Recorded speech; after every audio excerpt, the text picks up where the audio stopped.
Sí.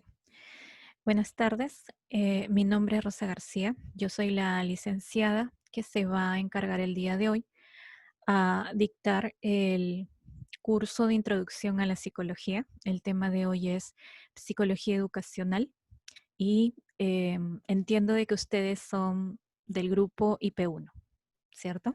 Ok. Entonces, a ver, vamos a ponernos de acuerdo acerca de cómo vamos a trabajar primero y también les voy a dar algunas pautas, recomendaciones para que usted pueda sacar el máximo provecho de esta actividad, ¿sí? A ver, en primer lugar, nosotros tenemos una cápsula de aprendizaje que se ha dejado en su EVA. Se recomienda que usted pueda eh, hacer el visionado de ese material, puesto que va a encontrar allí algunos temas de esta sesión, pero que han sido tocadas de una manera más profunda, ¿no? Usted sabe que el objetivo de la cápsula es básicamente complementar lo que estamos haciendo el día de hoy. Luego de esto, entonces, ahora sí ubicándonos en lo que vamos a hacer hoy día, yo me voy a encargar de hacer la presentación teórica, ¿no? A través de la exposición y a lo largo de esta sesión vamos a tener dos actividades. Tenemos una primera actividad en la cual le voy a recomendar que una vez hechas las preguntas, usted pueda hacer una pausa en el video y tiene dos posibilidades para trabajar.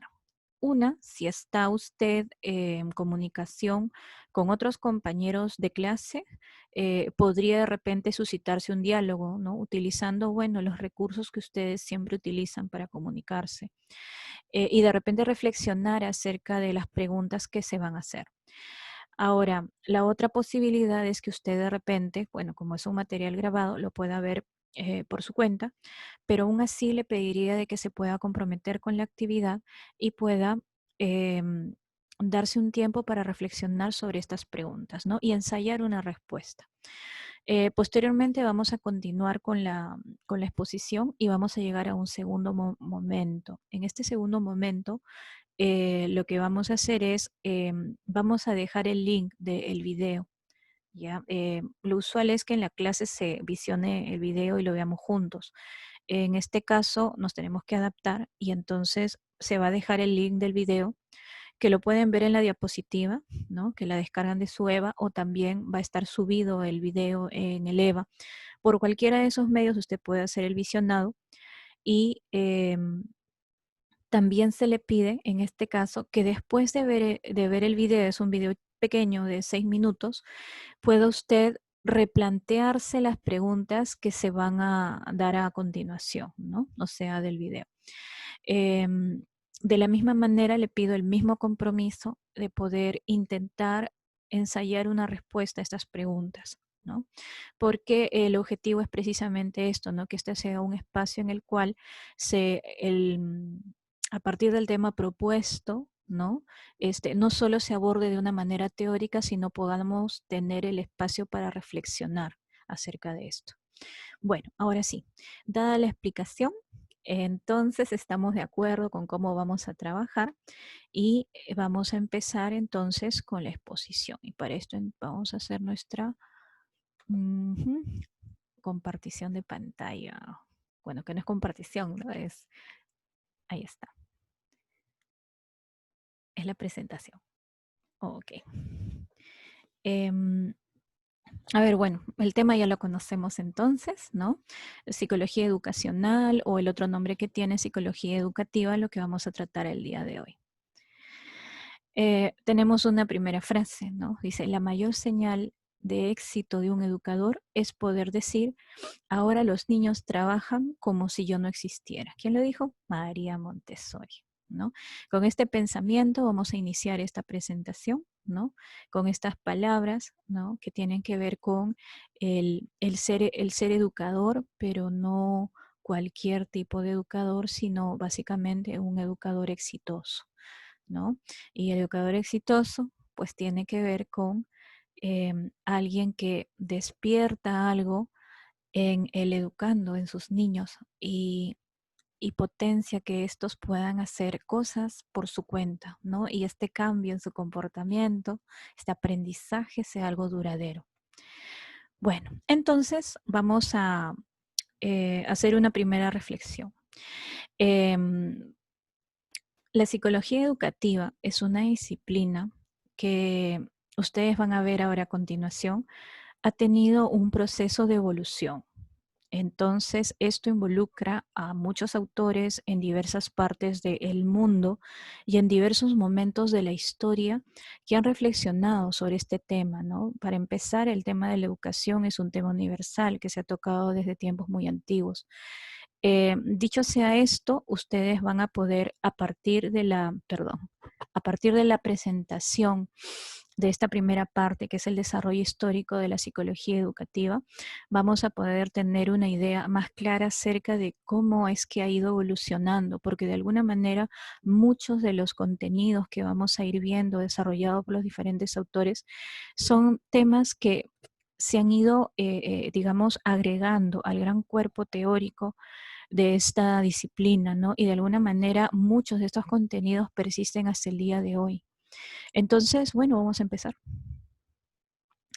Tenemos nosotros, entonces, como podemos apreciar en esta diapositiva, de que la psicología educacional pues remonta sus raíces desde la Grecia antigua, ¿no? Entonces tenemos acá grandes pensadores como Sócrates, Platón y Aristóteles, que ellos en realidad pues reflexionaban en general sobre el problema de la educación, que ésta tenía que ser diferenciada, le daban una importancia a la relación que tenía la relación entre profesor y alumno. Se preguntaban también acerca sobre qué métodos eran aquellos que funcionarían mejor para poder lograr esta enseñanza-aprendizaje, así como también incluso, ¿no? Se planteaban cuáles serían los límites de la enseñanza. Posteriormente tenemos nosotros allí a Demócrito. Dice, él sostenía sobre todo que la educación escolarizada, ¿no? Tenía algunas ventajas, ¿no? Y también de que había una gran influencia de algún tipo de educación que se recibía desde el hogar, ¿no? Esto ya no suena conocido. También tenemos nosotros en el siglo I a Quintiliano. ¿Qué pasó con Quintiliano? Pues Quintiliano básicamente fue un gran defensor de la educación pública por sobre la educación privada, ¿no? Él hizo una reflexión muy interesante acerca de digamos, el perjuicio que se lograba cuando la disciplina era una que se aplicaba con rigor. Entonces, él también va a hacer sus reflexiones basadas en este sentido, ¿no? Y también va a apostar por algún tipo de selección docente.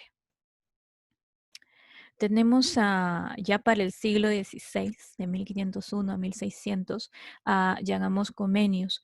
¿Qué pasa con Jan Amos Comenius? Bueno, él apuntaba al uso de las ayudas visuales para la educación y también indicaba de que la educación debería ir desde lo más general hacia lo particular, ¿no? Hacia los casos específicos. Tenemos también a Juan Luis Vives, ¿no? Él destaca sobre todo lo que es la didáctica, ¿no? El cómo enseñar ciertas materias y también apuesta por las diferencias individuales, ¿no? Entre lo que es el educando y también por el valor que tiene la evaluación. Bueno, René Descartes ya lo conocemos, ¿cierto? Él tiene que ver con una posición en la cual las ideas eran la base del conocimiento. Y tenemos también otra postura que en cambio fundamentaba el conocimiento en base a la experiencia. Ese es de John Locke. Tenemos también en el siglo XVIII y XIX a Johann Pestalozzi. Él enfatiza el aprendizaje sobre todo por observación y por la experiencia. Entonces, él minimiza en realidad la necesidad de memorizar y resalta sobre todo lo que es la atención al desarrollo moral en la formación del educando. Tenemos también a Herbart, dicen. Él sostenía que el aprendizaje se potencia a través del interés, pero este interés debía generarse por el mismo estudiante, claro que con intervención del profesor. En el siglo XIX y XX, a ver, ¿qué tenemos? Siglo XIX, tenemos a Francis Galton, dice. Francis Galton inventó los primeros test psicológicos que se utilizaron para medir la inteligencia, ¿no? Y allá, él es importante porque él funda el primer laboratorio experimental, en este caso en Londres. Tenemos a Boone, y a Boone también su nombre nos suena, ¿cierto? De sesiones anteriores. Él dice que su método consistía básicamente en la introspección, pero él le daba un enfoque experimental. Él pues tiene un reconocimiento porque había fundado el primer laboratorio experimental en la ciudad de Leipzig.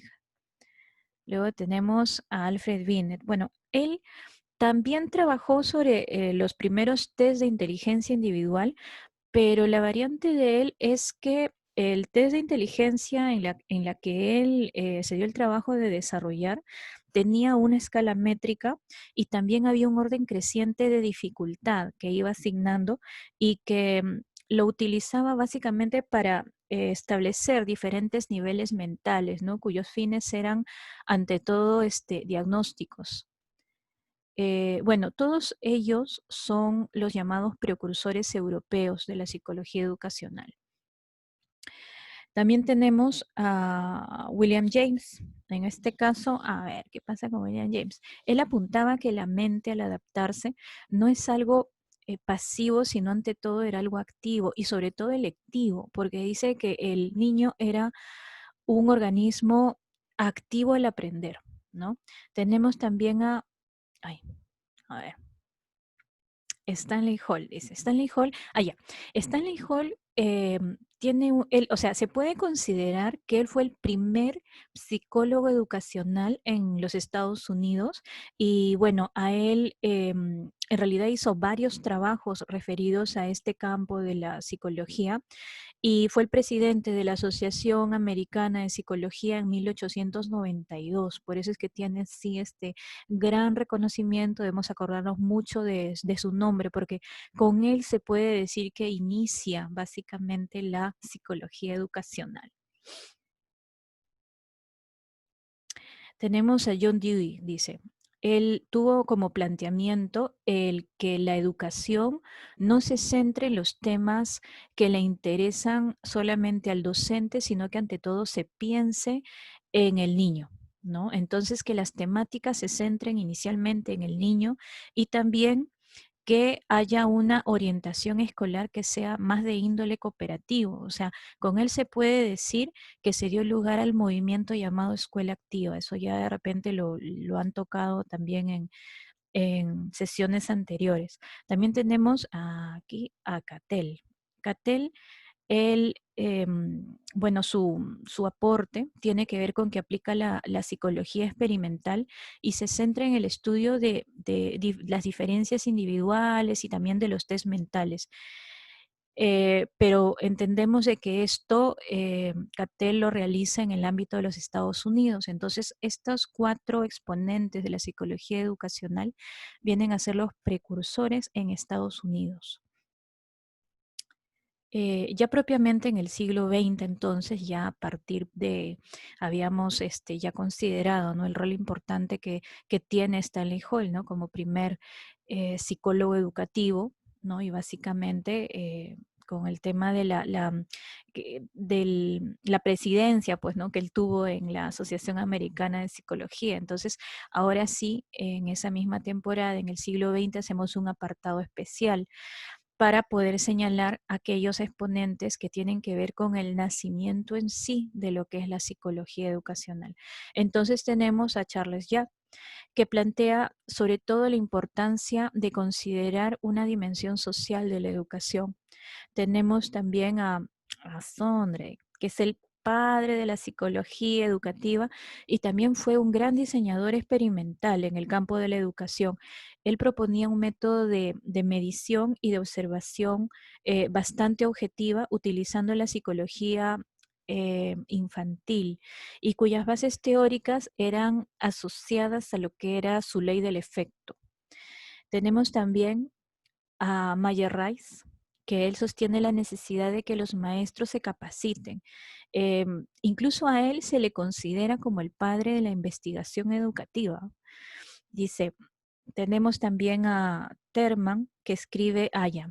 Él habla, considera en sus estudios a los alumnos superdotados, pero también a los alumnos que tienen algún tipo de deficiencia o de retraso mental, ¿no? Él tiene una obra cumbre que se llama Medida de la Inteligencia. Ajá.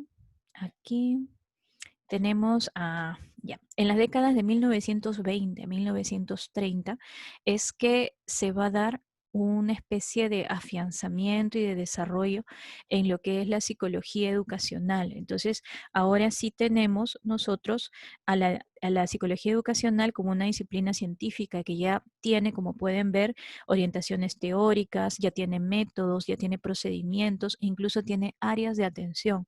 Entonces, tenemos a John B. Watson que ayuda a, de nuevo, ¿no? A dar mayor objetividad a la psicología y le ofrece una metodología aún más rigurosa, ¿no?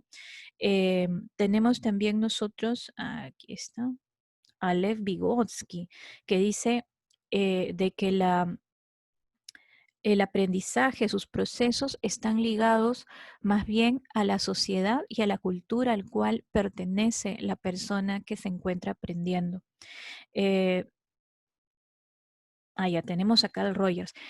Carl Rogers es un representante del humanismo, ¿no? Él hace una terapia muy centrada en el cliente, eso ya lo han visto anteriormente seguro. Entonces, lo que él propone es precisamente eso, ¿no? En este caso, centrarse en lo que es el educando. Y entonces allí se va a dar el surgimiento de algo llamado la psicología de la consejería, que actualmente en realidad está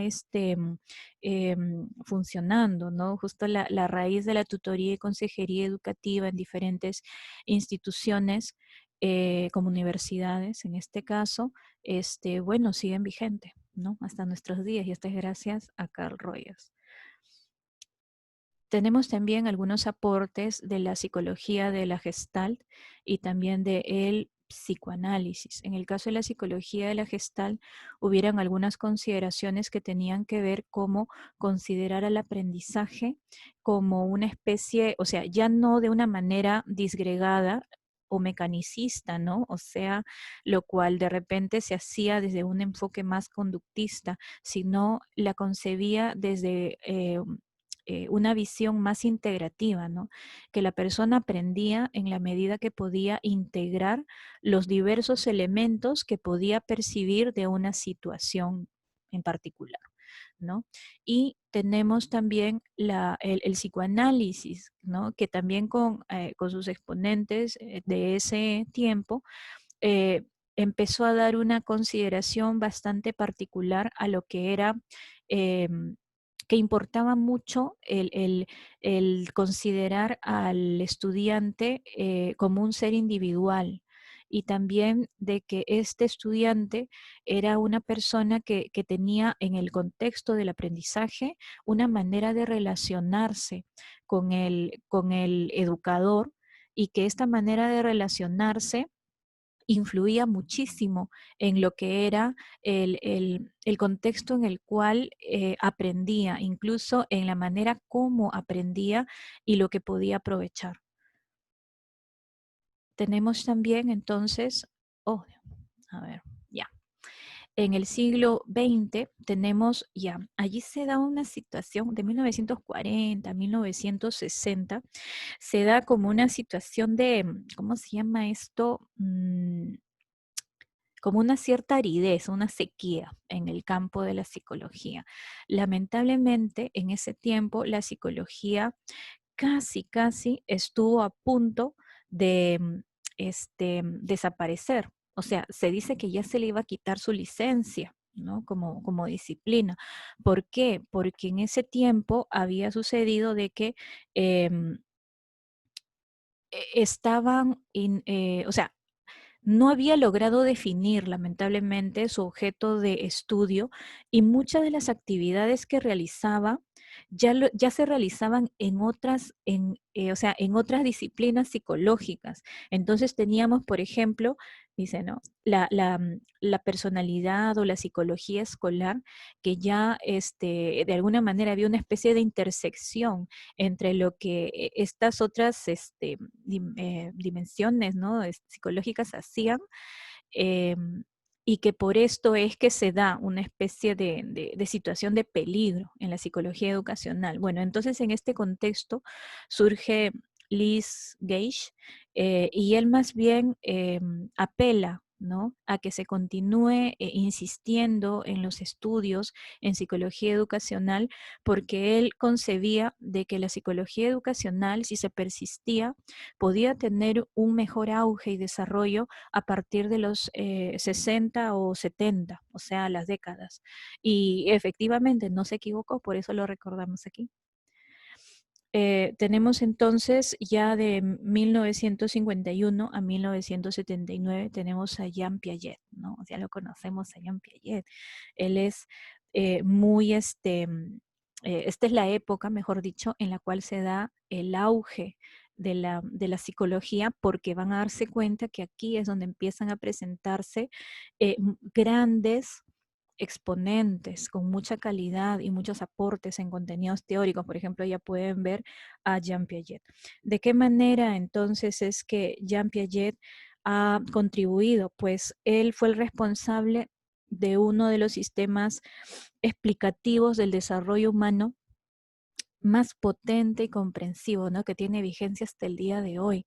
Eh, Dice, él introduce la idea de que el aprendizaje se da por reestructuración, por asimilación, por adaptación y por acomodación, ¿no? Todos esos conceptos van a ser muy interesantes porque van a dar una nueva, o sea, es una manera revolucionaria de empezar a entender a la psicología, ¿no? Y acá ya estamos entrando en un campo más cognitivo, ¿cierto? Dice, luego, a ver quién sigue, Skinner. Skinner, em, ya. Skinner tiene un valor grande dentro de este contexto, ¿no?, de estas décadas, debido a que él fue ante todo un- una persona que realizó muchos estudios ligados al campo de la educación. Es cierto que lo ha hecho también en otras áreas, en otras disciplinas también de la psicología, pero en realidad la mayor parte de sus trabajos se realizó en este campo particularmente. Entonces, ahí, por ejemplo, él va a trabajar con lo que es el concepto del aprendizaje programado con objetivos de dificultad creciente, con objetivos claros, em, y claro, y también que se llegaban a las metas básicamente mediante un refuerzo, ¿no?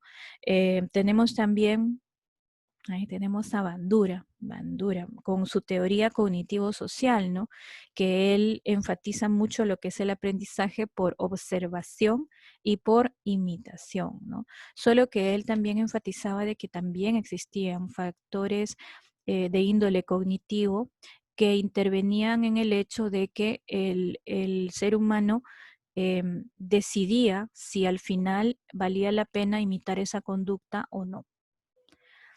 De entonces, ahora sí llegamos a la actualidad de la psicología, 1980, la actualidad. Bueno, en la actualidad, pues también se viene dando una revolución en cuanto a lo que son este impulso que está teniendo la psicología educacional. Y este se está dando más que todo desde un enfoque de tipo cognitivo, dice, ¿no? Dice, la revolución cognitiva en realidad se afianzó generando un gran entusiasmo, ¿no?, por la aplicación de los conceptos para ayudar a los estudiantes a aprender. El centro de interés pasa en la enseñanza-aprendizaje del profesor al estudiante, ¿no?, como un ser activo y que aprende. Entonces, tenemos también de que han surgido en realidad, junto con el enfoque cognitivo, otros dos enfoques también que tienen que ver con el constructivismo y con el conductismo. En el caso del constructivismo, vamos a darnos cuenta de que es el enfoque que actualmente tiene más impulso y se encuentra más vigente, porque considera el aprendizaje que se da de una manera constructiva, o sea, se construye el conocimiento, que este conocimiento para poder ser asimilado tiene que ser significativo para el sujeto, o sea, para el alumno, y también que este conocimiento de alguna manera tiene que ser facilitado o mediado. Y por último, que la persona que aprende como ser activo pues tiene la capacidad de autorregular este conocimiento. Bueno, entonces ahora sí pasamos a otro aspecto, que es, vamos a ver, bueno, entonces, ¿de qué va la psicología educativa? Por lo general, cuando hablamos de la psicología educativa, vamos a encontrar que la psicología educativa em, se refieren mucho a ella, pero a veces muy ligada, porque en realidad se halla interconectada con otras disciplinas que son afines y que muchas veces coexisten. Entonces vamos a tener la psicología educativa ligada a la pedagogía y, y va a estar ligada, perdón, a la psicopedagogía. Ahora, para esto entonces es necesario establecer las diferencias que pueden haber entre estas tres disciplinas.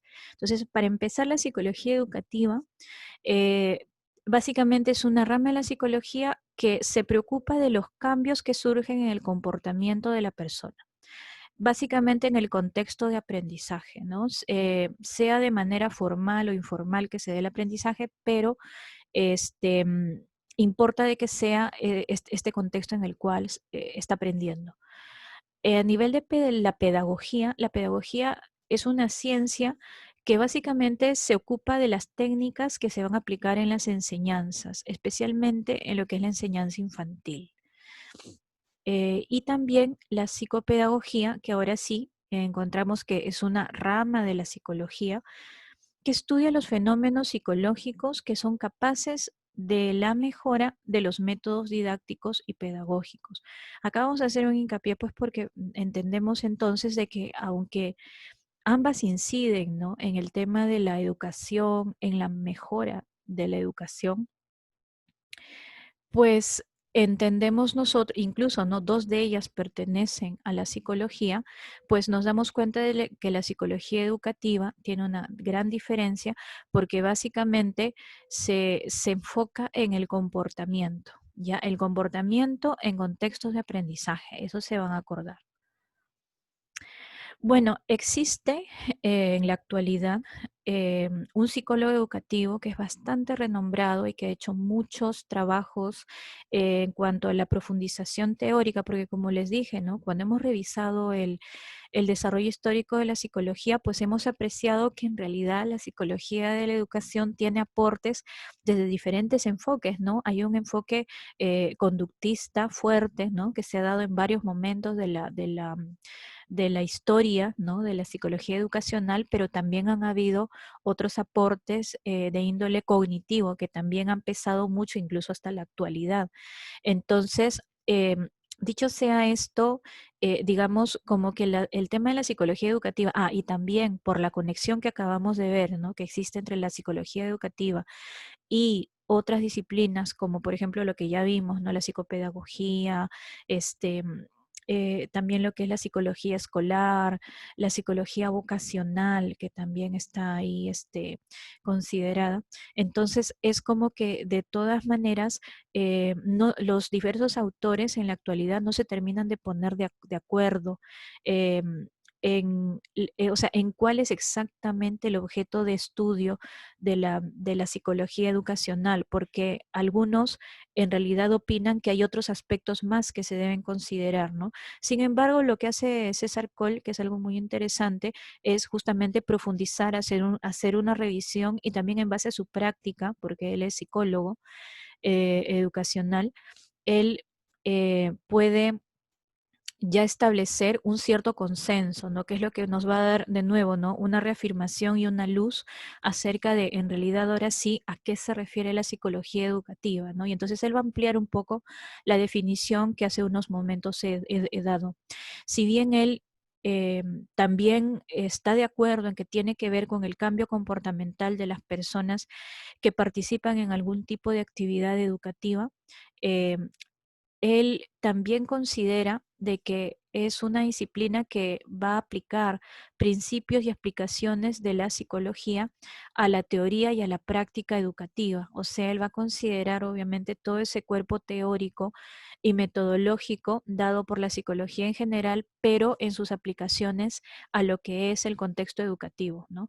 Y también él va a ir más allá señalando una labor que debería tener el psicólogo educativo que tiene que ver con generar conocimientos, con generar modelos explicativos, ¿no? Que es lo que en realidad se ha hecho, ¿no? En el contexto histórico, ¿no? En el que se ha desarrollado la psicología, pero también generar instrumentos de intervención para poder orientar, para poder guiar, ¿no? Obviamente para su mejora y para poder explicar esos cambios, ¿no? Ahora, esto nos lleva a la siguiente eh, cuestión, que es entonces, ¿qué tipo de preguntas son las que se hace un psicólogo educativo, ¿no? Y entonces acá tenemos algunas, ¿no? O sea, ¿cómo ocurre el aprendizaje? Es una de ellas, ¿no? Que ya lo hemos visto también, ¿no? En el desarrollo histórico, han habido muchos autores, ¿no? Tenemos a Piaget, tenemos también a los representantes de la Gestalt también haciendo su propia concepción acerca de lo que para ellos es el aprendizaje. Tenemos a los conductistas también, ¿no? Desarrollando, ¿no? Y sucesivamente intentando responder esta pregunta. Lo otro también es, de acuerdo a cómo ocurre este aprendizaje, pues qué factores intervendrían, ¿no? Y esto también, ¿no? Desde un punto de vista conductual se ha tratado de dar una respuesta em, y también desde el punto de vista cognitivo también, ¿no? En la cual se habla de los procesos cognitivos y que estos procesos cognitivos, de alguna manera tienen que ver, influyen, ¿no? En lo que es el mecanismo de el aprendizaje, ¿no? Pero aún así hay una especie de eje interno que se da a nivel de lo que es el pensamiento y que todo esto de alguna manera influye para poder dar lugar a esta capacidad, ¿no? Tan compleja que es el aprender en el ser humano.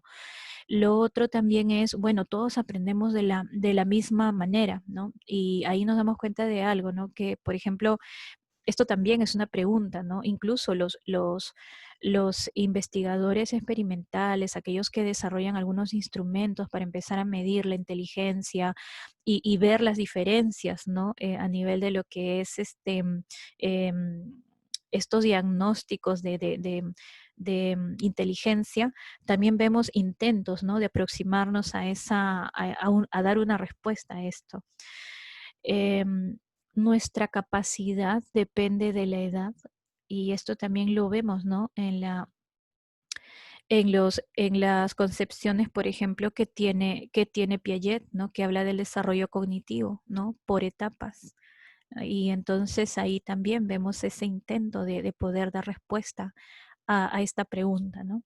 ¿Cuáles son las dificultades en el aprendizaje, ¿no? O sea, ¿a qué llamaríamos un aprendizaje satisfactorio en una línea normal? Y también cuando se sale de esta línea o cuando no se logran los objetivos, lo que se pretende aprender, entonces, digamos, ¿cómo se consideraría esto, ¿no?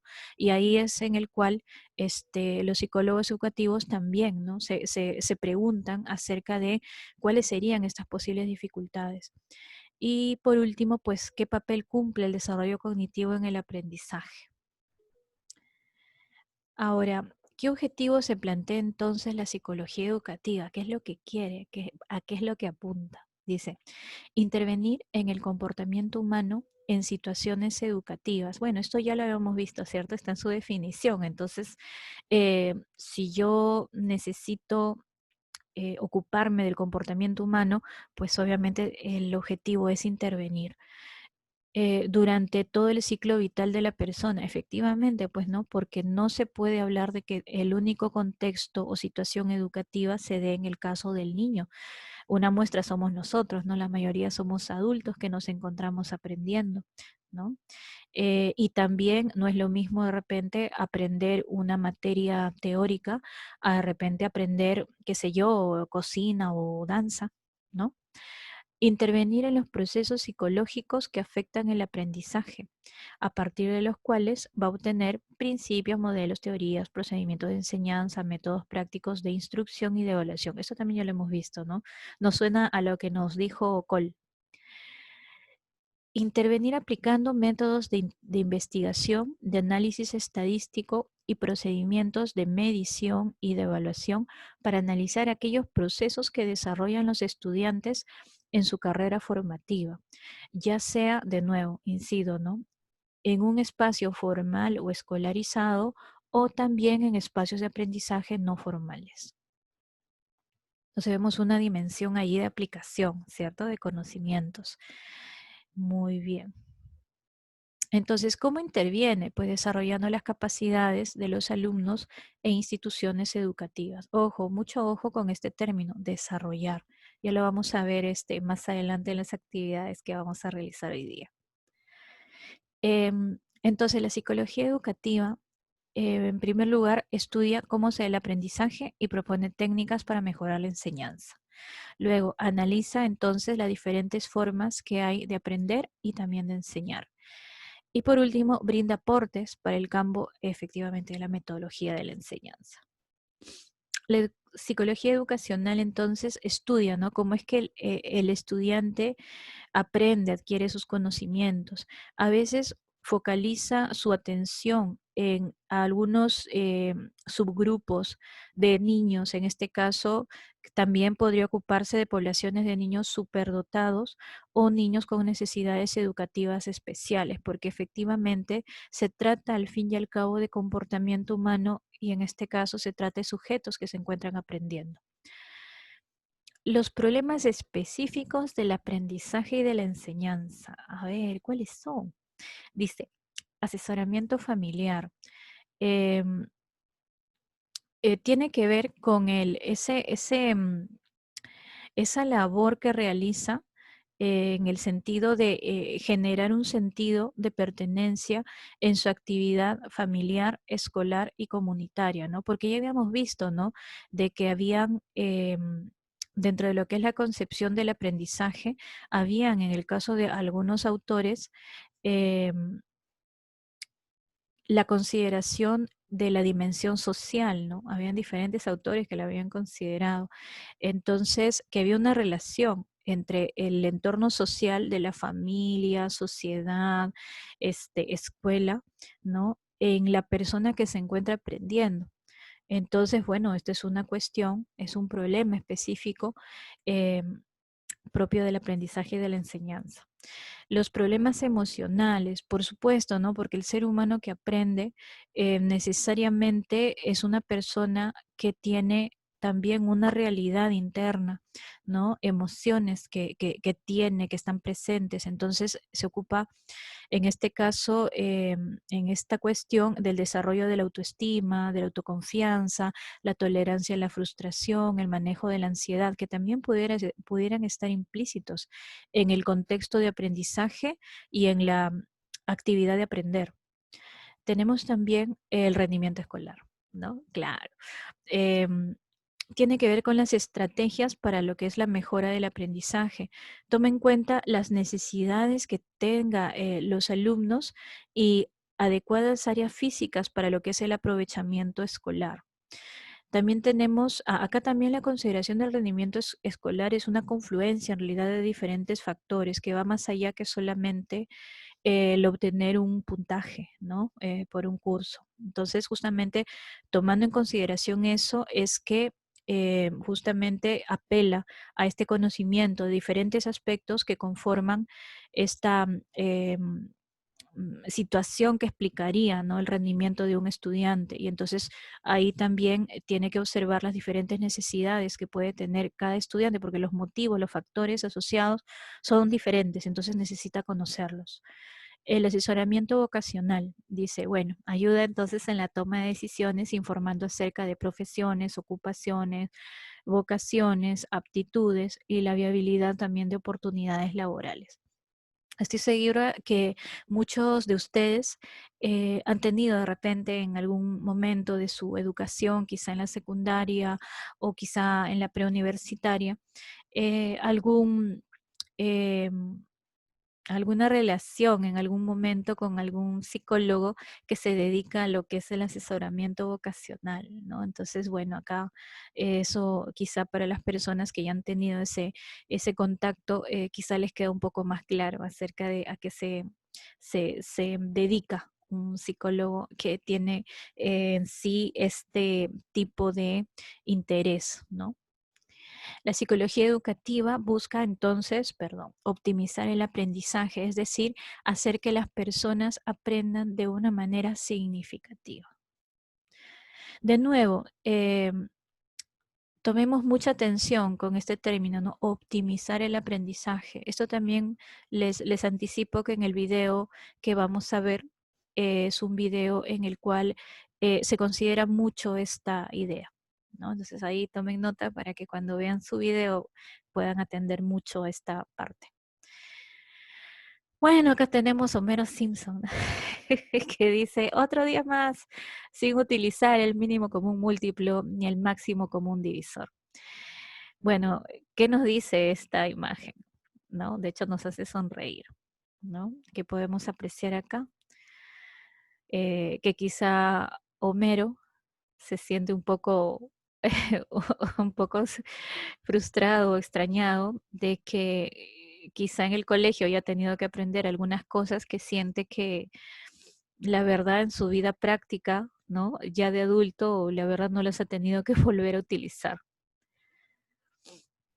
Ahora sí, llegamos a la actividad práctica. Entonces, a ver, les recuerdo de que después del planteamiento de las preguntas, pues vamos a hacer esa pausa, ¿cierto? Muy bien.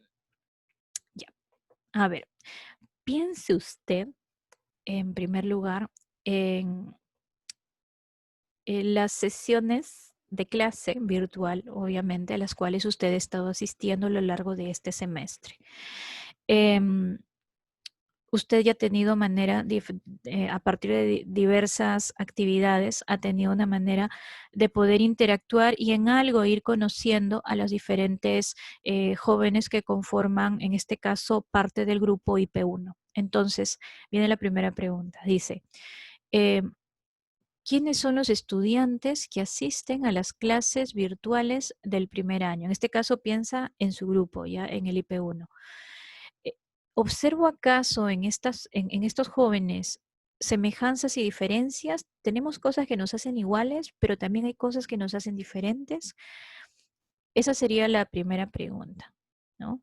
En la cápsula del aprendizaje, yo les aumentaba un poquito más de información, ¿no? Les decía, es que quizás somos iguales por la edad, ¿no? O de repente diferentes por la edad, es que quizá em, nuestros intereses, nuestra manera de ser, nuestra personalidad, hay semejanzas entre algunos de nosotros, entre algún grupo, o de repente más bien hay más diferencias que semejanzas. Quizá también el lugar de donde provenimos, ¿cierto? Algunos tienen a sus padres lejos en este momento, ¿cierto? Y otros están aquí en este momento en compañía de sus padres en Lima. Otras personas están en provincias simultáneamente escuchando esta clase.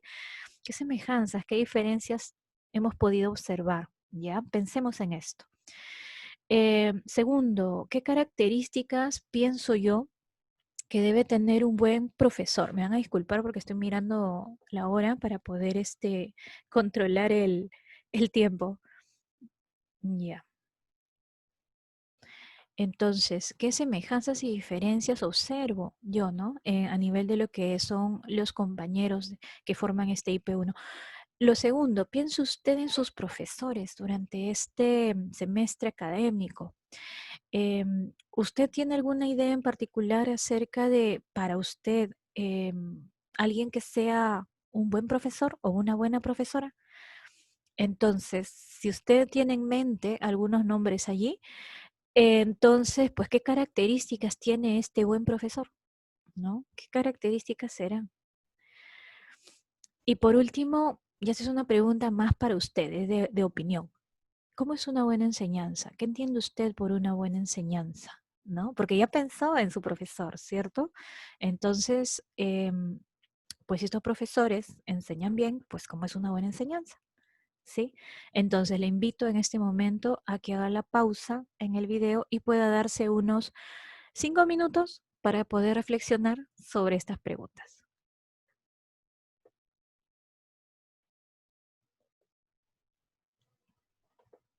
Ok.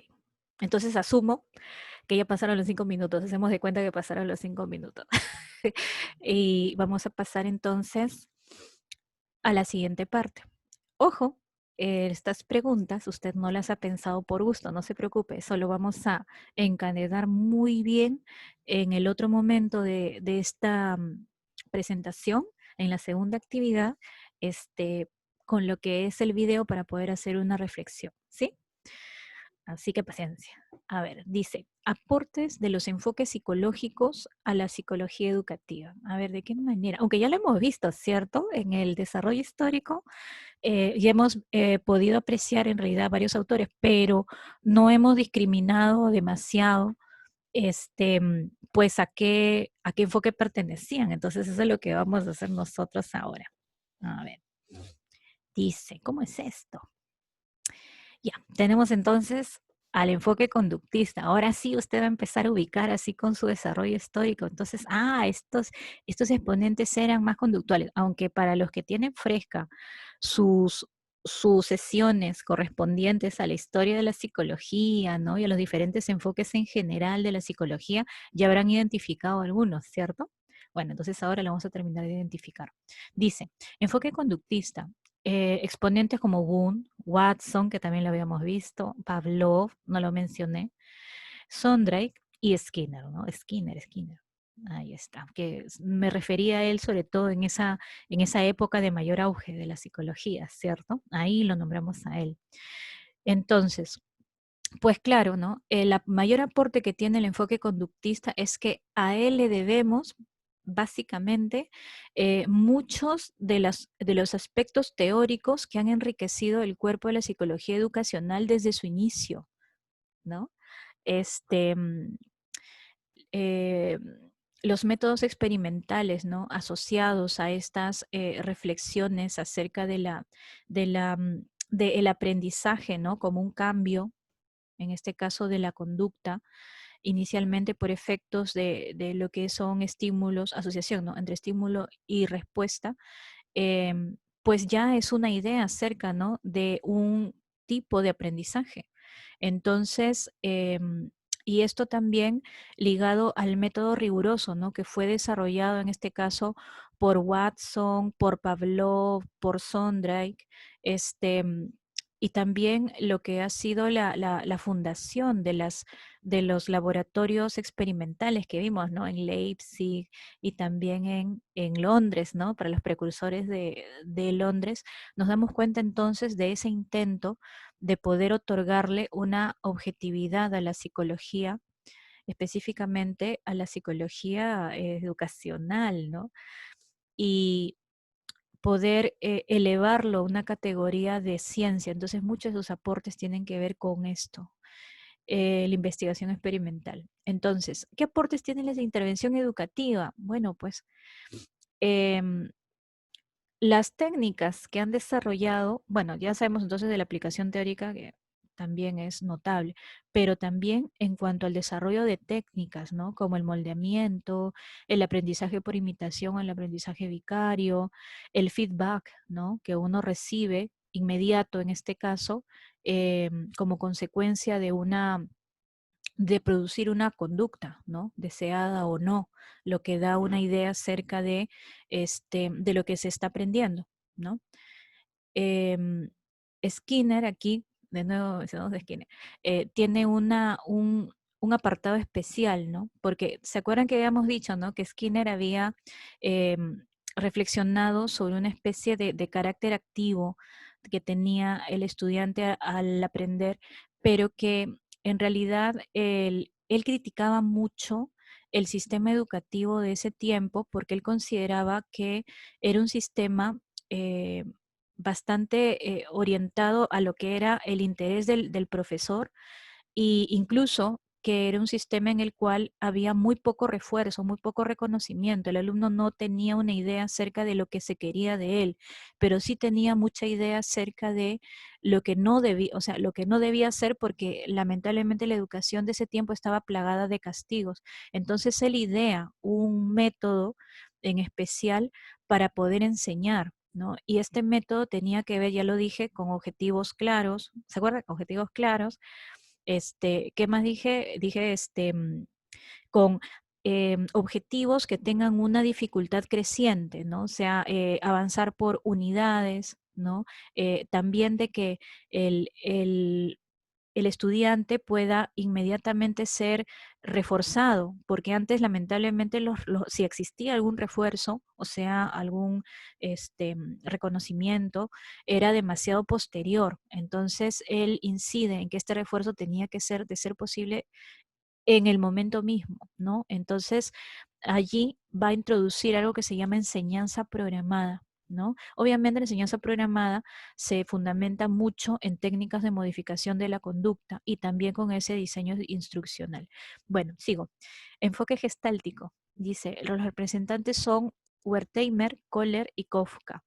El enfoque gestáltico apela no a la disgregación, porque no, bueno, en ese sentido el enfoque conductista es más analítico, ¿no? Reflexiona sobre el aprendizaje, pero disgregándolo, ¿cierto? En diferentes elementos, ¿no? Que conforman en este caso el proceso de este cambio comportamental. En el caso del enfoque gestáltico apuesta a lo contrario, más bien ellos consideran de que el aprendizaje está relacionado con el que el estudiante pueda integrar, y esto ya es un ejercicio activo, integrar aquello que está aprendiendo, ¿no? O sea, pero qué es lo que integra? Las percepciones que él tiene de lo que va aprendiendo. Entonces, efectivamente, el modelo de aprendizaje apela más a un insight, algo que ocurre internamente en el sujeto que aprende. También por la concepción molar, de nuevo, ¿no? Unificadora de la actividad mental y las experiencias perceptivas, ¿no? Que eso lo hace el mismo sujeto. Bueno, ¿en qué están centrados estos aportes? Pues en áreas como la motivación, la transferencia, la creatividad, la interacción personal y también la dinámica de equipos. El enfoque, oh, no salió la imagen, ¿por qué? Qué raro. Bueno, enfoque psicoanalítico, ya voy a ver qué sucedió ahí. Explica la conducta en función del mundo inconsciente, ¿no? Claro, nosotros conocemos, ya hemos estudiado esta parte, ¿no? El enfoque psicoanalítico, el mundo inconsciente, están los impulsos motivadores del comportamiento, en este caso de la conducta. Dice, la influencia que tiene en el campo de la psicología de la educación es efectivamente, ¿no? Le da mucha importancia a las experiencias que tienen los primeros años de vida en el niño. Entonces, aparentemente hay allí algún indicio de algún tipo de incorporación, ¿cierto? De experiencias y que estas experiencias incluso tienen un carácter duradero, ¿no? Entonces, él, por ejemplo, tiene allí una serie de fases en las cuales se da el desarrollo de este niño. Y entonces, dentro de estas fases hay diferentes experiencias que él va a tener que ir viviendo y que de alguna manera van a configurar lo que es su personalidad, ¿no? O sea, son una especie de aprendizajes, ¿no? Con cierto carácter duradero y que van a tener efectos sobre su comportamiento. También apunta a que se pueda entender la individualidad de cada persona, ¿no? Este tema del el mundo inconsciente y de los impulsos que en cada persona opera de una manera en particular, hace precisamente que se dé mayor énfasis al individuo, ¿no? A conocer al individuo. Y por eso es que apunta a una educación que no sea represiva. Por último, claro, para él es muy importante el tipo de relaciones que establece el educador con el educando, ¿no? Incluso esto es una especie de una reproducción, digamos, de lo que es la relación que tiene el niño inicialmente con sus padres, ¿no? O sea, hay una conexión entre esto. Entonces, de esta manera, a lo que se refiere es a que dentro del contexto de aprendizaje, entonces no solo interesa el alumno que está aprendiendo, sino el tipo de relación que puede establecer, lo cual va a potenciar o no el aprendizaje en sí. Por último, el enfoque cognitivista, no, faltan más, faltan dos más. Enfoque cognitivista. Sus representantes, esto sí lo hemos visto más, ¿no? Miller, Brunner, Gould, Austin. Ellos influyeron, y también, claro, Piaget y los representantes de la psicología cognitiva soviética. El enfoque del proceso cognitivo, entonces, va a estar basado en procesos mentales, las cuales se pueden dar en cuanto a competencias o en cuanto a la actuación misma. Las técnicas de aprendizaje entonces están orientadas a las diferentes funciones cognitivas, ¿no? Que ya conocemos, ¿no? Qué sé yo, memoria, atención, concentración, inteligencia, etcétera. El aporte entonces es que es en este tipo de enfoque que se da, no es que no se haya dado en otros enfoques, pero sí en este se da mucho más profundamente el rol activo del estudiante, puesto que el estudiante realiza en su interior actividades en las cuales él en su aprendizaje puede asimilar conocimientos nuevos, elaborar estos conocimientos y también resolver problemas, lo cual es, en este caso, una dimensión nueva que tiene, de llevar a la práctica e incorporar aquello que ha aprendido. Ahí está, por eso no aparecía. Entonces voy a hacer lo mismo, ¿ya? Ahí está, y aquí está, ya. Enfoque humanista. Tenemos en el enfoque humanista, ya hablé un poquito sobre Carl Rogers en el momento que hablé sobre el desarrollo histórico. Aquí voy a mencionar a Alport, a Rogers y a Maslow, ¿no? De nuevo, entonces, hay un interés profundo en la persona, ¿no? En el interior de la persona. Em, Aquí interesa mucho el interior, o sea, cómo es la personalidad del sujeto a la cual la única manera de llegar es por introspección. También ellos van a incorporar como motivador del comportamiento ya no los impulsos, sino como ven acá, a las necesidades básicas. Esto es propuesto por Maslow, por ejemplo. Dice, el objetivo de la educación entonces tiene que ver con ayudar al alumno a descubrir su propia personalidad, ¿no? El tema habíamos dicho, de la introspección, ¿no? Y también desarrollarla con plenitud, claro, porque uno de los conceptos del enfoque humanista tiene que ver justamente con el, ¿no? Con el trascender, con el satisfacer estas necesidades de autorrealizarse. Entonces, efectivamente, estos términos referidos a plenitud, ¿no? De la persona, que va más allá que solo el aspecto educativo, es algo muy interesante porque entonces ya estamos entrando en un terreno formativo. Por último, el enfoque ecológico. Dice, en el enfoque ecológico, me dice ecológico, ¿no? Ecológico nos suena a lugar, ¿cierto? Ambiente sobre todo, ¿cierto? Ya, entonces, aquí se va a tomar una consideración ya no a tanto al sujeto que aprende, sino al lugar en el cual, al contexto en el cual ocurre este aprendizaje. La conducta entonces la va a entender como el producto de una interacción entre la persona que aprende, entre el alumno y su espacio educativo. Las diferencias individuales también las va a considerar, pero dice que también hay una diversidad de situaciones en las que interactúan los individuos. Bronfenbrenner habla de una ecología de la educación, en la que se estudie la relación entre, no solo entre las características de los alumnos relacionado con el ambiente en el que viven, sino también la relación que hay entre esos diferentes ambientes. O sea, él sí considera varios ambientes desde los más cercanos que tienen que ver con el entorno familiar hasta el entorno de la escuela, el entorno de la sociedad, ¿cómo explico? La sociedad más inmediata en la que se desenvuelve y otros enfoques todavía más amplios, que eso ya lo van a desarrollar muchísimo más cuando se trate a profundidad este enfoque. Los escenarios y funciones del psicólogo educativo. Bueno, vamos a ver cómo es esto. Bueno, claro, tiene digo, eh, una función psicopedagógica, disculpen. Dice, evalúa, orienta, que es lo que hace la tutoría, y también capacita. Bueno, ¿en dónde hace esto? Esto lo hace en los centros de estimulación temprana, mira, o sea, desde que son pequeñitos, ¿cierto?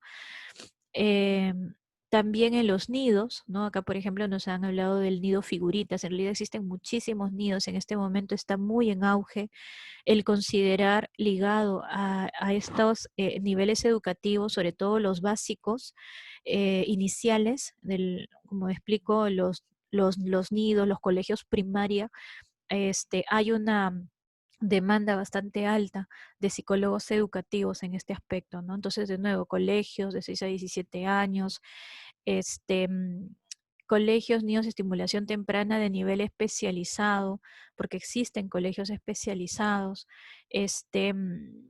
Estos colegios especializados existen de diferentes tipos, ¿no? Algunos de estos colegios, por ejemplo, trabajan con niños que tienen ciertas características, ¿no? No necesariamente que tengan discapacidades, sino en este caso, por ejemplo, hay algunos colegios que se especializan con niños que tienen hiperactividad, que tienen una manera particular de poder aprender.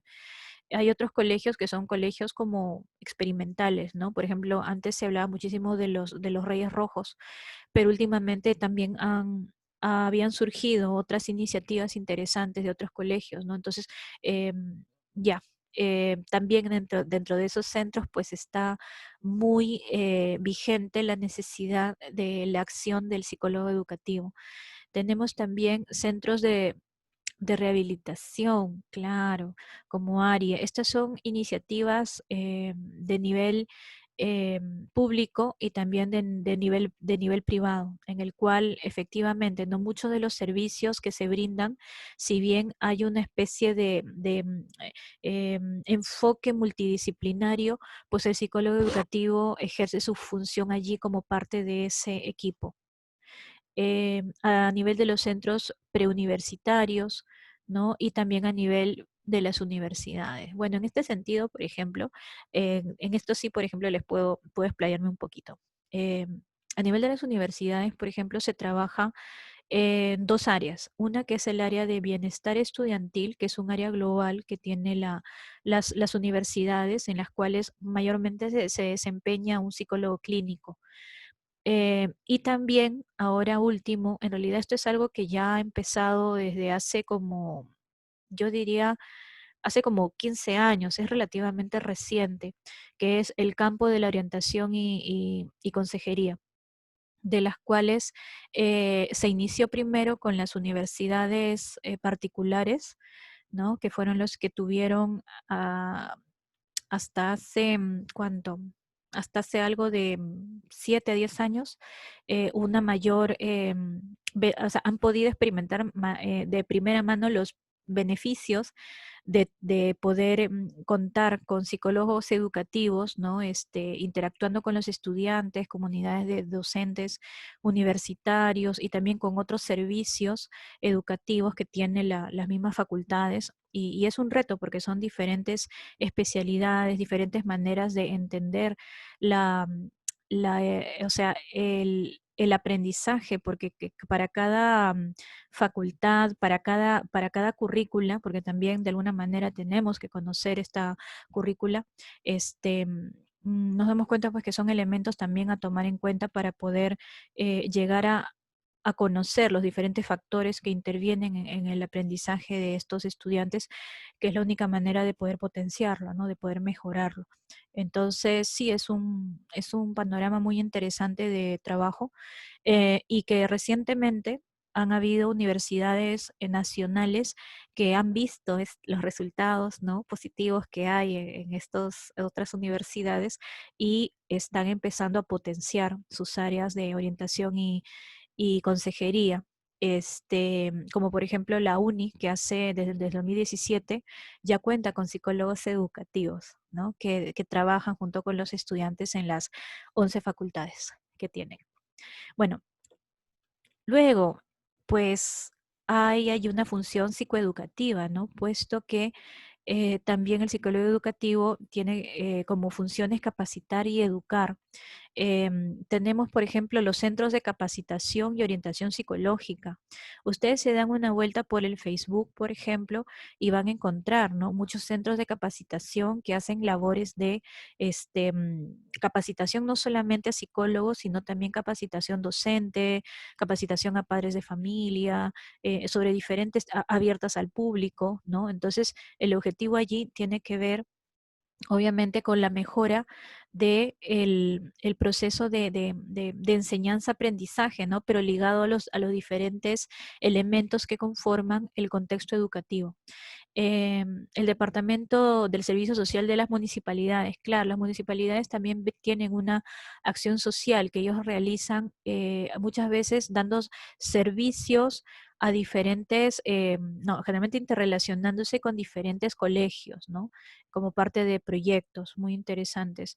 Em, Me acuerdo que la Municipalidad de Los Olivos en el año 2011 tenía una especie de organización que se llamaba Crecer, que era gestionado por una municipalidad en asociación con una ONG.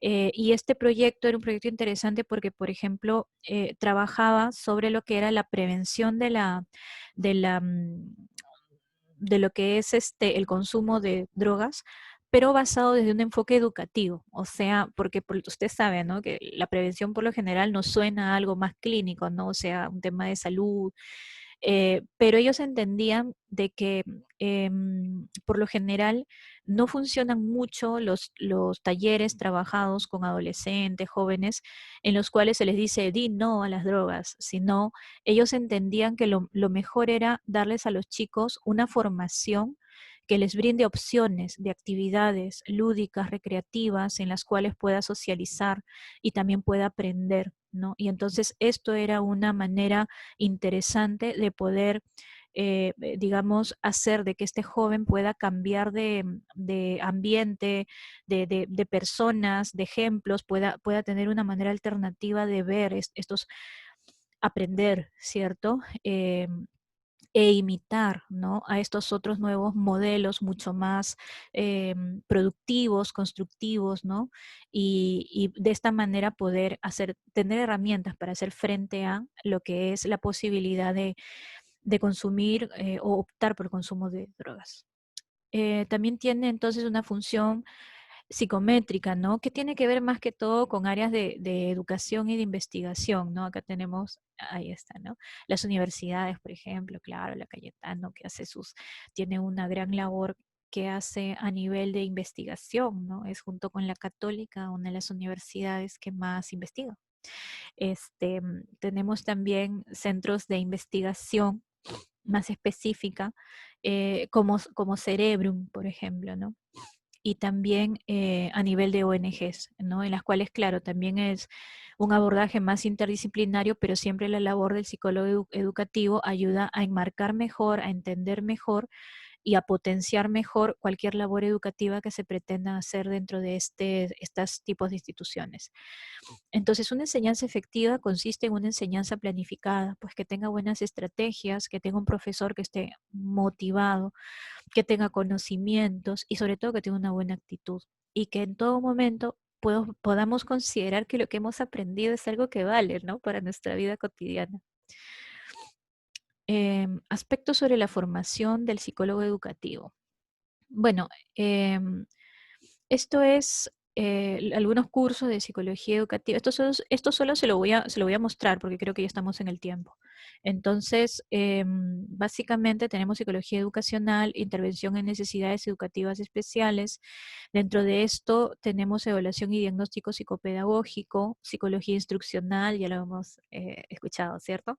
Psicología escolar y problemas de aprendizaje, evaluación y diagnóstico educacional. ¿Qué temas debería conocer un psicólogo educativo? Bueno, debería conocer sobre modelos pedagógicos y metodológicos, sobre asesoramiento vocacional y orientación profesional. También sobre teorías de aprendizaje. Bueno, eso ya nos quedó claro. Investigación y docencia, técnicas de exploración de la personalidad también, claro. Y neuropsicología del aprendizaje, los problemas y dificultades que pueden ocurrir en el aprendizaje. El desarrollo del ser humano, claro, debe considerarlo muchísimo. No es lo mismo, ¿no? Estar en una institución educativa y ver cómo aprende un niño pequeñito de, qué sé yo, ¿no? De 2 años a una persona adulta. Psicología cognitiva, ¿no? El procesamiento de información, sí, esto también es algo que debe conocer necesariamente. Em, Ética profesional, por supuesto, ¿no? Porque trabajamos con personas en formación y en estos contextos educativos muchas veces tomamos contacto con situaciones no solamente propias porque ya lo hemos dicho, ¿no? No solamente propias del contexto en que el niño está aprendiendo, sino que nos damos cuenta que ahí confluyen otros factores, ¿no? También de su vida personal, el factor de los padres de familia. Entonces sí debemos saber, debemos tener muy claro y muy presente la ética profesional. Las nuevas tecnologías educativas, por supuesto, ¿no? Y más sobre todo porque en este momento nos encontramos en una etapa de bastante profundización dentro de lo que son las tecnologías educativas. El tema de la calidad educativa está bastante vigente, ya no solamente a nivel de las universidades, sino también a nivel de los centros educativos, las escuelas para padres, ¿no? Y, por ejemplo, ahora en estos tiempos del contexto del COVID y todo eso, es muy necesario tener alguna interacción y algún tipo de contacto, educación hacia los padres, ¿no? Porque ahora ellos también están interviniendo y más que nunca dentro de lo que es el aprendizaje de sus hijos, entonces son un gran apoyo. ¿No? Características de un adecuado contexto educativo, por supuesto, y necesidades educativas especiales que ya lo habíamos visto. Bueno, este es el video, ¿ya? De nuevo le recomiendo entonces en este momento hacer una pausa y poder hacer el visionado de su video. Entonces vamos a hacer de cuenta que ya hizo usted la pausa. Ok, entonces vamos a imaginar que hicimos la pausa y vamos entonces a hacer ya una actividad final. Em, Ya usted ha visto este video, ¿no? Ya sabe cuál es el título. El título es La educación prohibida, capacidades y aprendizaje. En realidad, este es un extracto de una película que estoy segura que si usted ve en YouTube, la va a encontrar con ese nombre, La educación prohibida, que es de 2 horas. Muy interesante, se lo recomiendo. Bueno, son 6 minutos entonces bueno, que hemos usado para poder visionar este video. Y entonces vamos a responder a las siguientes preguntas. Oh, apareció. Ya le va a aparecer entonces.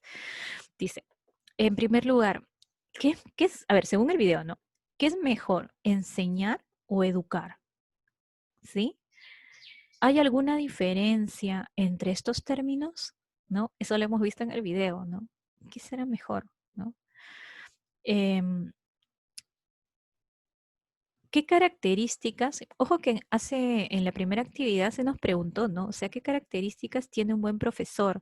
Pero ahora lo que le voy a pedir es que a la luz de lo que acaba de responder sobre lo que para usted es mejor o enseñar o educar, y que ahora ya usted tiene más clara que existe una diferencia entre estos dos términos, entonces regresamos al planteamiento inicial.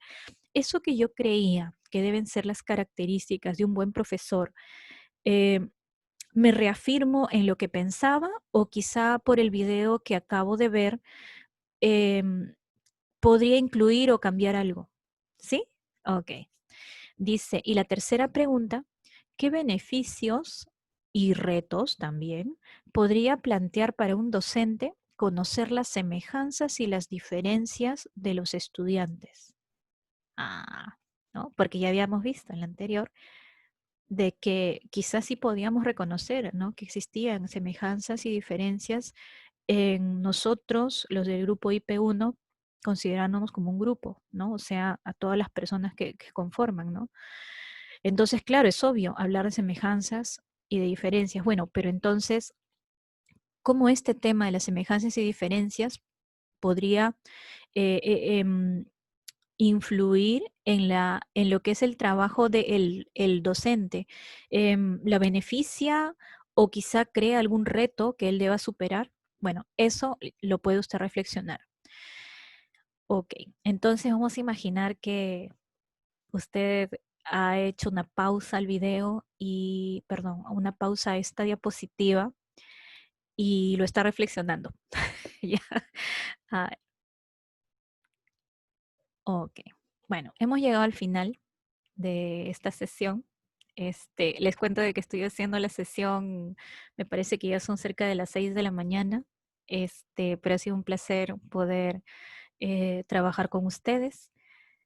Y bueno, voy a hacer una breve revisión con ustedes para que tengan una idea acerca de cómo es una clase de psicología educativa. Ya, el interés no es acá que ustedes se aprendan qué son los trastornos específicos de aprendizaje, pero sí que tengan una visión acerca de, ah, ya, esto es, ¿no? Vamos a ver. Trastornos específicos del aprendizaje. Bueno, lo primero entonces es considerar de que hay una base neurobiológica necesariamente que debemos considerar. También que tiene implicancias, ¿no? De que ocasionan básicamente un mal rendimiento o fracaso escolar, que son trastornos que se van a manifestar en los primeros años de la edad escolar y que suelen interferir con el aprendizaje, con ciertos aspectos del aprendizaje en algunos casos, y en otros casos la afectación es más global, ¿no? Por ejemplo, podría afectarse el aprendizaje del lenguaje oral, del lenguaje escrito, el cálculo, o también afectar, como digo, integradamente a estas áreas. Por lo general, no se presenta de manera aislada, sino a veces efectivamente se puede hallar acompañado de otros trastornos, sí, ¿no? A más temprana detección, mayor pronóstico de éxito. Claro, porque efectivamente hay intervención que puede hacer, intervención en las cuales se pueden lograr mejoras, ¿no? Por ejemplo, en el caso de, ya lo vamos a ver, de la dislexia, o sea, sí se puede trabajar y cuanto más temprano se detecta, es más probable que se puedan lograr muchos avances con estos niños. Ah, dislexia, ahí está, ¿no? Entonces, dificultad para el aprendizaje de la lectura en el niño, con inteligencia, motivación y escolarización adecuada. Sí, o sea, cuando usted evalúa a este niño, es un niño que en realidad a otros niveles puede ser muy inteligente, muy o sea, es un niño que se concentra, realmente quiere aprender, ¿no? O sea, no es que le falte la atención o la concentración para nada, sino que simplemente va a tener una gran dificultad de poder incorporar lo que es el aprendizaje de la lectura, ¿no? Y eso ya lo vamos a ver, quizá a profundizar un poco más cómo es que se da esto, ¿no? Y incluso, ¿no? Claro, este niño por lo general tiene una escolarización, o sea, tiene un desempeño bueno, quizá a nivel de lo que son sus clases regulares, ¿no? Pero tiene problemas con la lectura, ¿no? Entonces, por ejemplo, ¿no? Si lo que hay que leer dice mariposa, este niño puede leer así, marisopa. El cuadro clínico, bueno, es cierto, le va a acompañar toda su vida a este chico. Hay una baja velocidad lectora y faltas ortográficas constantes. Bueno, allí las faltas ortográficas efectivamente tienen que razonarse en función al nivel de desarrollo que tiene, ¿no? O sea, hablando de la edad, y también en base al grado de escolaridad que tiene, ¿no? Por ejemplo, un niño de quinto grado que tenga estas faltas ortográficas notables, entonces ya podemos empezar a inferir un poco de que haya algo de esto, ¿no? Y vale la pena explorar.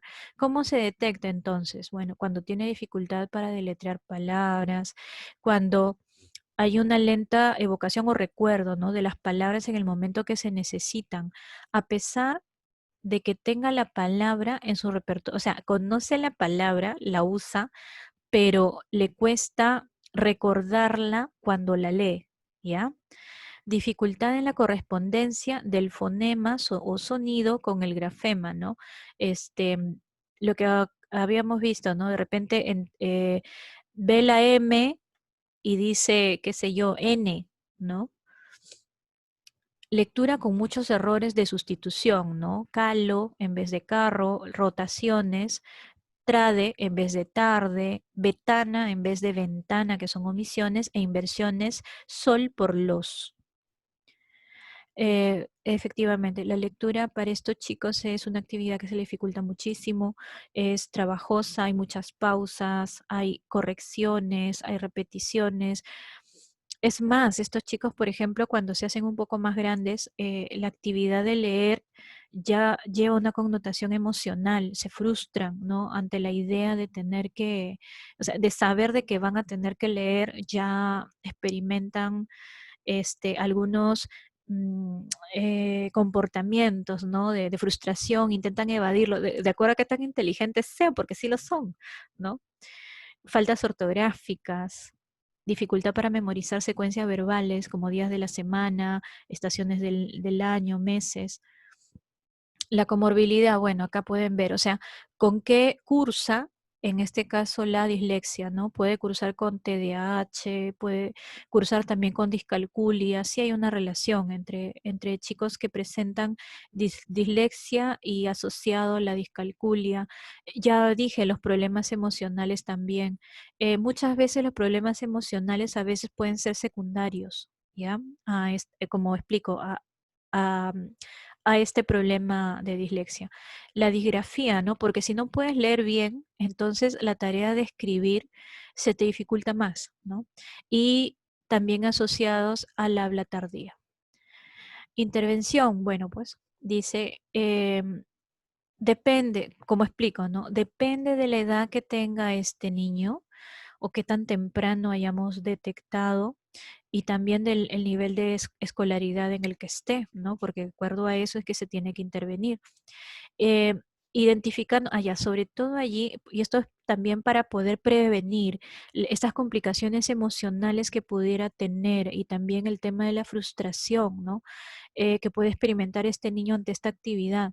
Entonces, lo que se trata de hacer es no solo identificar qué dificultades tiene, sino también una buena evaluación identificaría qué potencialidades tiene este niño. Así como habíamos dicho, ¿no? El tema de la educación, que en algo está implícito dentro de la intervención que hacemos nosotros, tenemos que pensar las actividades contextualizándolas según los intereses de este niño. Entonces, obviamente tiene que ir en línea con aquellas cosas que le interesan y que puede hacer. Tercero, efectivamente, orientar y asesorar a los padres, ¿no? Este es un trastorno en la cual muchas veces hay una falta de comprensión, tanto de los profesores como también de los mismos padres, ¿no? Hay padres que de repente niegan esta situación, hay padres que de repente, bueno, lo dejan ahí, ¿no? O que no aceptan de buenas a primeras, ¿no? Que su hijo tiene este problema, ¿no?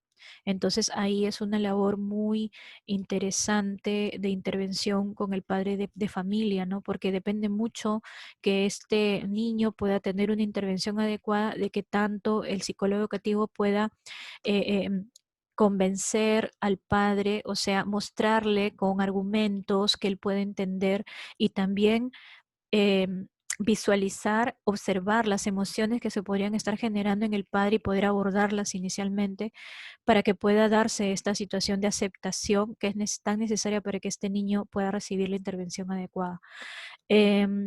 es necesario informar del problema al colegio. Lamentablemente, a nivel de los colegios existe una política que está ahí linda, o sea, escrita, ¿no? De la inclusión educativa, pero lamentablemente, pues, el Estado no da muchas pautas para que los profesores de la educación básica regular se formen adecuadamente para poder ver cómo trabajar estas situaciones en el aula y también cómo adaptar las metas educativas, las metodologías, o sea, lo que se hace, ¿no? La forma de evaluar, o sea, ¿se le va a evaluar igual que a los otros niños? Obviamente no, ¿cierto? Entonces, ¿cómo adaptar todo eso, ¿no? Para poder en lo posible cumplir esa labor formativa de poder potenciar, mejorar las capacidades de este niño. Efectivamente, tener en cuenta la autoestima del niño, porque una de las primeras cosas, y eso lo vemos según Piaget, ¿no? Que el niño se percata de las diferencias y estos niños se dan cuenta, ¿no? Que no están a la par de sus compañeros, o sea, de eso sí se dan cuenta y entonces eso puede generar complicaciones emocionales, como ya dije. Coordinación especialista, colegio y padres. Sí, esta es una intervención que es básicamente em, relaciona estos tres aspectos. Se ve potenciada cuando hay una cooperación de estas tres partes. Bueno, la intervención, bueno, a través de la reeducación que se hace mediante la terapia en sí, las adaptaciones que se puedan hacer en el colegio, ¿no? La ayuda que recibe el niño para mejorar la escritura. Existen terapeutas de aprendizaje que se encargan de realizar esta actividad, pero es el psicólogo educativo general en general quien se encarga de hacer la identificación de esto en el contexto de el colegio, ¿no? Si la dificultad existe, debe iniciarse la intervención, claro, ¿no? Por eso es importante el diagnóstico. La intervención tiene un buen pronóstico hasta los 9 o 10 años, ¿no? Por eso es que le digo que es muy importante que se pueda detectar. Posterior a ello, el objetivo de de la reeducación solo será que el problema no interfiera lo suficiente en el colegio. Sí. Bueno, acá podemos inferir algo, ¿no? De que aparentemente para lo que es la instauración, o sea, el aprendizaje de la lectura-escritura, aparentemente hay un momento del desarrollo especial en el cual se debe dar y luego de eso posiblemente eh, esto no se pueda dar a ese nivel, ¿cierto? Esto es muy interesante, ya lo van a ver seguro en otras sesiones de clase. Adaptaciones escolares, bueno, evitar situaciones, como digo, que puedan hacerle sentir mal, leer en voz alta, o que repita lo que ha leído, o corregirle cuando está leyendo demasiado, ¿no? Escribir en la pizarra, dejar que los compañeros le corrijan, devolverle la tarea con tachones rojos, eh, ofrecer un tiempo extra para las tareas o presentarlas de una manera oral, efectivamente. Utilizar baremos distintos, claro, es que no le vas a calificar igual a este niño, ¿cierto? De alguna manera, claro, o sea, ahí se lidian con dos situaciones, ¿no? Número uno, incorporarlo, porque para el niño también no es muy productivo el sentir que todos hacen algo y él no, ¿cierto? Pero por otro lado, sí tenemos que encontrar algún, algún consenso, alguna solución intermedia que nos permita poder eh, reconsiderar los objetivos y hasta las valoraciones de puntuación que le vamos a asignar a este niño por cada actividad. Bueno, este ya es lo de la discalculia. Esto sí se los dejo, chicos, para que ustedes lo puedan visualizar ya con más calma. Básicamente tiene que ver con la dificultad en el aprendizaje de la aritmética. Em, en algunos sentidos es muy similar quizá a lo que hemos visto de la dislexia, pero por cuestiones de tiempo no voy a explicarlo. Em, bueno, entonces, frente a esto, lo único que se me ocurre, a ver, vamos a ver, voy a tratar de, ahí está, dejar de compartir, ahí va, y ahora sí, ¿dónde está? Ok, parece que algo le pasó, no, sé que el Zoom está, ahí está, ya, disculpes, les cuento de que mi máquina está bastante lenta, ok. Bueno chicos, espero que la sesión del día de hoy les haya aclarado y ampliado en algún sentido sobre lo que es la psicología educativa. No sé si hay chicos aquí que les interese esta especialidad.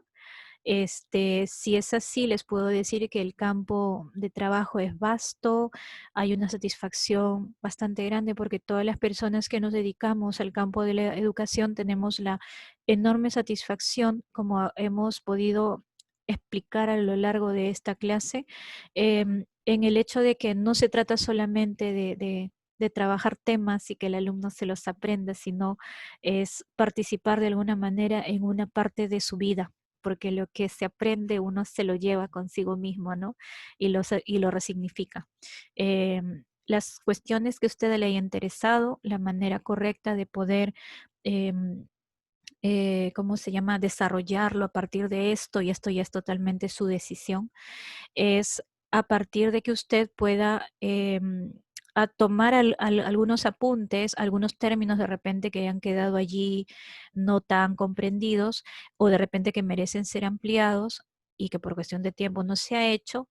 Y de repente usted por su cuenta hacer su propia investigación. Hay muchos recursos en la red que hablan sobre estos tópicos de psicología educativa y que también, y videos, material audiovisual que le invito a que usted pueda revisar para poder ampliar esto. Le recuerdo al final, ahora sí, de que es necesario que usted pueda, sí, ahí sigue grabando ya, que usted pueda ver la cápsula de aprendizaje, ¿sí? Y también poder ver este video de preferencia antes de la fecha de su práctica para que pueda estar muy claro con los conceptos y poder aprovechar lo más posible lo que se va a hacer en la sesión práctica. Bueno, ahora sí, me despido de ustedes y salgo del aire. Ok, fue un placer haber podido alternar con ustedes, aunque sea de esta manera diferida. Les envío saludos.